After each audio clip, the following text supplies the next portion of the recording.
What's going on, guys, and welcome to my very first YouTube video, hopefully of many. We'll see how it goes. I've currently got my camera propped up on a Harry Potter book, so if my camera suddenly falls and the video cuts, that's exactly what it is. Blame Harry Potter. I wanted to bring a quick video to you guys today, something short and sweet, just covering some of the basics when it comes to print design, more specifically business card design. And the reason I wanted to do this is because if you've been following my blog posts, the most recent post that I put out there was covering the beginner's guide to print. Something that came across to me today, which was a project for a client, was working on a business card. Basically what the client wanted was a simple change, an email change on their business card. I wasn't able to do that initially because I didn't have her source files, and neither did she. Unfortunately, the designer didn't give her the source files, which I'm not sure why they did that. But what I did do is replicated their business card design, made it look a little bit better, and worked on some of the inconsistencies that I noticed with her original design, which is kind of why I'm making this video, to show you some of the inconsistencies that I found and what to avoid when it comes to business card design as well. So without further ado, let's jump into Illustrator, show you exactly what I've worked on, and then show you some of the inconsistencies when it comes to original design as well. As you can see, we've got two designs going on at the minute. To the left is my business card design that I've basically replicated from our original design, which is on the far right. Now you might be looking at the design on the right and thinking, well, it looks perfectly fine. And when I first looked at it, I said exactly the same thing. But when I was doing the redesign, I noticed that there was some inconsistencies when it came to my replicated design compared to her original design, which for one of them, which is quite obvious, is the size of the logo in the corner. Mine is a lot bigger, but it is pretty much the exact same thing that's being cut off in terms of a business card. So let's jump in and have a little bit of a further inspection, see what's going on here. So to summarize what size a business card should be, it should be 85 by 55 millimeters in size, and this is kind of like an industry standard size to use. Obviously you can have different sizes, but for the most part it should be 85 by 55 millimeters. So just bear that in mind when you're making new artwork for print, specifically business cards. On top of that, you want to make sure when you're working with print you've got a 3mm bleed around all edges. And I'll just jump in and show you exactly why bleed is important to use. So if you notice these black marks in the corner of this document, these are an indication of the trim lines for the printer. So when they print out an artwork, they'll refer to the trim lines to make an accurate cut of the print, and so that it's the right size that it needs to be.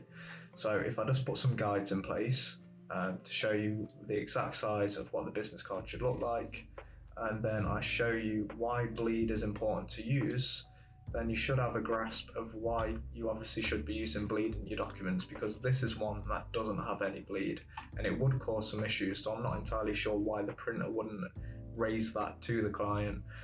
Maybe they made those adjustments for them, but for the most part I don't think printers do this, but maybe they were nice enough to do that for them. So if I just zoom in a little bit, you'll notice that the logo sits perfectly with this trim line, which is not good because it's in the corner of the document, and there needs to be some overlapping elements to make sure when it's cut there are no white edges, and I'll show you why they're going to be white edges with this one in particular. So let's zoom in some more. If we take this line for example, and let's say in the cutting process sometimes it can be a little bit off, because for some printers they are using a manual guillotine, so they'll use a guillotine, they'll put a stack of print in there, and then they'll just press a button, the guillotine comes down and makes the cut on the cut line. And to usually indicate where they're cutting, there's a laser which points down on the line which they're making the cut, and then that's how they make the cut. So if we use this as an example, and let's say I'm, I don't know, a little bit off, if I'm a little bit outside of this trim line, you'll notice that there's going to be a white line at the bottom. And the same is in the case if I'm a little bit out on this line as well. There's going to be a white line across the right hand side of the document. Now if we take my example and use the same method, so we get some trim lines and we put it on the right side, so where the artwork is, where the artwork ends, and then we put it at the bottom as well. you'll notice that if I'm a little bit off, let's drag the guide out a little bit to demonstrate me being off during the cutting process, the colour's still going to be more than enough if there is a little bit of leeway with the cut. So let's say, for example, on the right hand side, the cut's a little bit off, the colour's still present, so you're not going to get that white line. And the same with the bottom, if the bottom's a little bit off, there's still colour overlap in that area, so you're not going to have a horrible white line when it comes to the cutting process, which is exactly what you would see visible if you didn't include bleed in your print. So what I'll show you quickly now is how to actually add bleed to your documents, especially if you're working in Illustrator. So first off, again, make a new document and then make sure that you've made the document at 85mm by 55mm, and then by default you'll see this area which says bleed, which is giving you a clear indication that you should probably add bleed to your document. So if you change any of these figures by default, they should change them all around the document for you. So you can either input 3mm in there, or you can just use these buttons to kind of increase or decrease the value. And once it's at 3mm, you're good to go. Just make sure that the color mode is CMYK, which is cyan, magenta, yellow and black, and that's the exact color mode that print uses. Your raster effects are at 300 dpi, which is a high setting for print, which you're going to need to make sure is in place as well to make sure that the quality is perfect when you get it printed off. And then if you press create, you notice that the document and the guide is set up automatically for you. So what the red line is an indication of where the bleed ends, and the black line, if you've worked in Illustrator, is just an indication of, you know, how big your artboard is.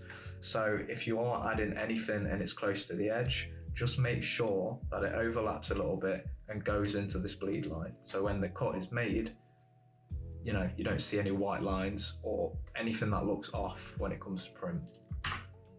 I'll show you exactly what I mean. I think I saved a document earlier showing the print lines, so let me just bring that up. And as you can see, the trim lines are in there. So if it's cut along this line, which it should be when it's cut, then you're not going to see a white line. It's going to be perfect, and the same is for this side as well. So just by adding 3mm outside, which again is a standard thing for print, which you should have for every print document that we're working on, not just business cards, everything will be perfect. And this is what printers expect when they're receiving artwork from people. So do your clients a favor and make sure you're sending PDF documents, which is what you should be sending to get printed off, with this 3mm bleed in place. Another thing which was inconsistent about this document was the fact that it wasn't 85 by 55mm, which is why the logo on my version looks a lot bigger compared to theirs, and some of the elements look a little bit closer together on mine as well.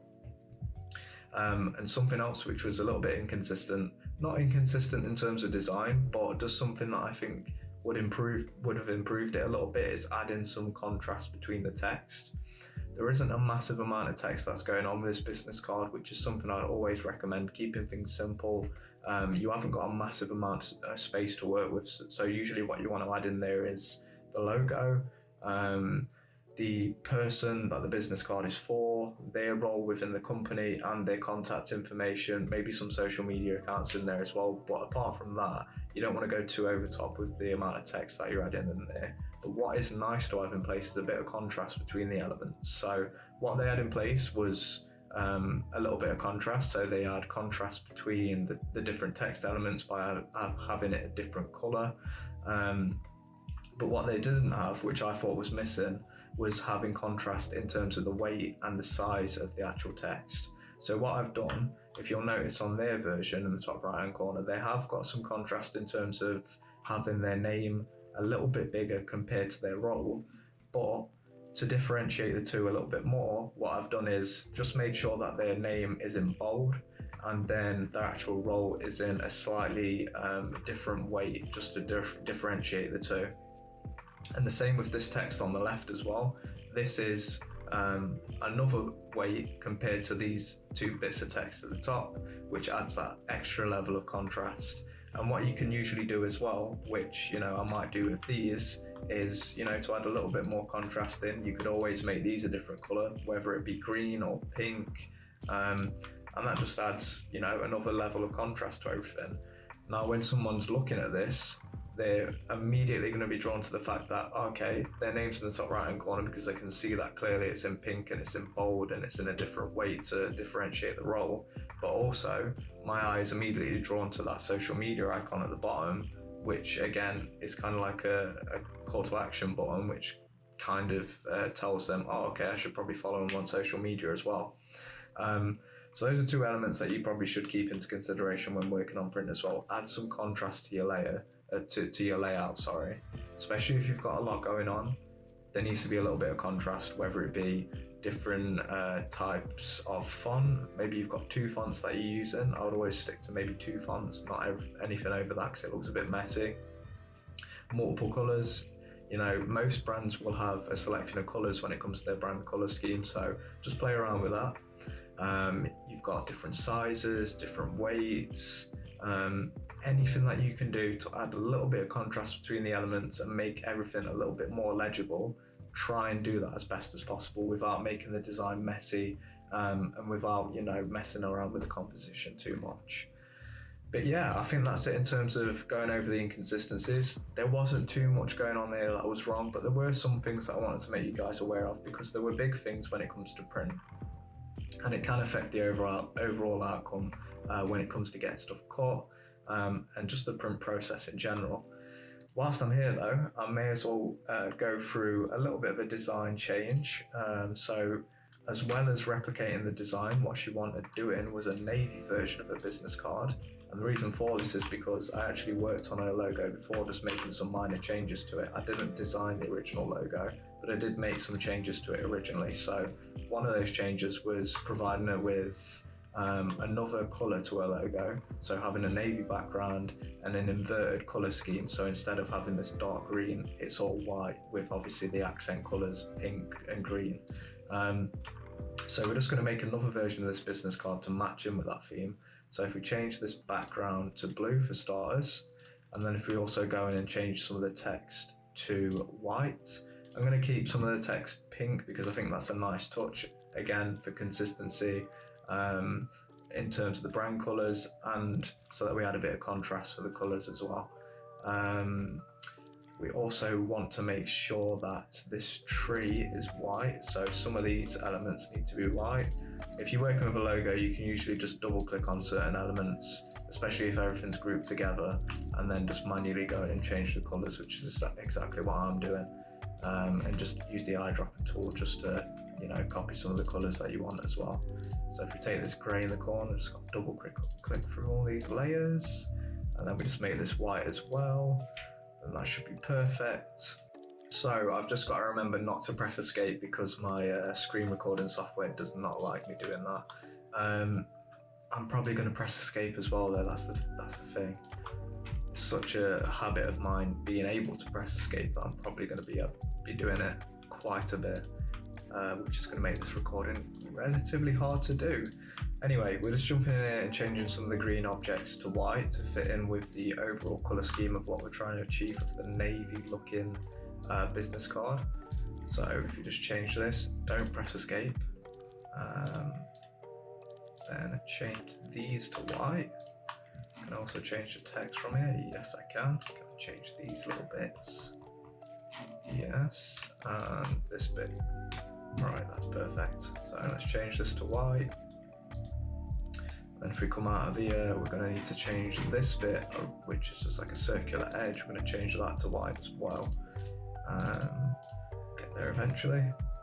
Change that to white, and then that should be this alternative business card design done.